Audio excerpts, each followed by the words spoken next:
What I'm going to talk to you about today is curation, which is something that we're seeing a lot in store. It's a word for when retailers begin to tailor their product mix in order to not only create a product mix that's more appropriate for the customers that they expect to see coming through the door, but also to start introducing them to new concepts, to start bringing new types of customers into their retail store by maybe mixing up their traditional range of products with some new ones. It's something that we're seeing particularly within department stores, there's been a rash recently of beauty boutiques opening up within department stores. So these are self-selection areas where people can go in and they can see side by side premium products alongside things like dry hair shampoo, for example. So it brings in a whole new bunch of consumers at different price points, and also maybe introduces consumers who would normally be more comfortable in a self-service environment such as a drugstore into a new environment such as a department store that they might not automatically think of going to shop.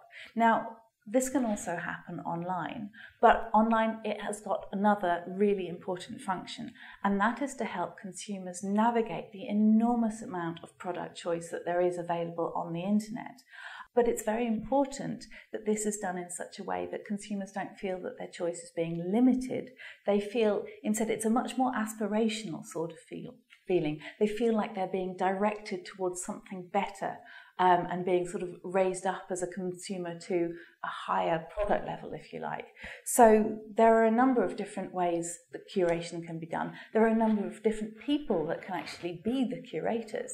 I mean, you can go from the retailers themselves, and when retailers do this, it's very similar to what we used to call tailoring the product mix. But there are also people like peer-to-peer recommendations that raise one product above another and say, try this, and if you like this, then try these ones. There are, of course, the consumers themselves. Many retailers are now introducing automated processes, that look at where consumers are going on their websites, what products they're looking at. And even now they're beginning to bring in factors such as where the consumer lives, what sort of weather there is at that time, maybe interactions that the consumer has had with that retailer via emails to customer services, for example. And it is bringing together all these sorts of information to put a more tailored product selection onto this particular consumer's homepage when they visit their site.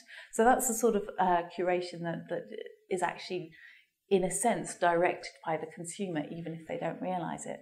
And then, of course, we move on to the realm of bloggers and video loggers, which are increasingly being perceived by retailers as a really important source of reviews and recommendations and essentially guidance for consumers who have got so much choice, they don't know how to find the right product. So they're looking to people like bloggers and video loggers to suggest where they should go. And this is becoming so important, of course, that retailers are actually wooing bloggers and creating special events for them, making some of them brand ambassadors even.